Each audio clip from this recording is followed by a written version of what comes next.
ગાંધીનગરની અંદર એસપીજી દ્વારા પાટીદાર સ્નેહ મિલનનું આયોજન કરવામાં આવ્યું હતું અને ખાસ એટલા માટે હતું કે અત્યારે જે દીકરીઓ ભાગવાના જે પ્રશ્નો બને છે અને લગ્ન નોંધણીમાં કાયદો થાય, સમાજની દીકરી સમાજમાં રહે અને સરકારશ્રી દ્વારા લગ્ન નોંધણીના કાયદાની અંદર સુધારો આવે એ માટે તમે જોઈ શકો છો કે હજારોની મેદનીની અંદર આજે બધાએ નક્કી કર્યું કે ભાઈ સમાજની દીકરી સમાજમાં રહેવી જોઈએ અને સમાજના લોકો સમાજમાં ઉપયોગી કેવી રીતે થાય એ માટેની એ મંચ ઉપરથી વાત કરવામાં આવી.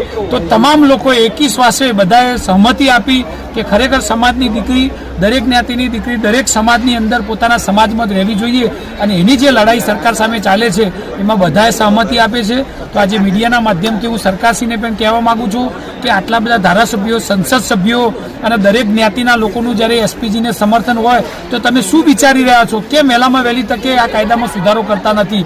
જો વહેલામાં વહેલી તકે આ કાયદામાં સુધારો કરવામાં નહીં આવે તો ગાંધીનગર ખાતે હજારો લાખો લોકોની મેદની ભરી અને એક એમના વિરુદ્ધની અંદર સભા કરવામાં આવશે.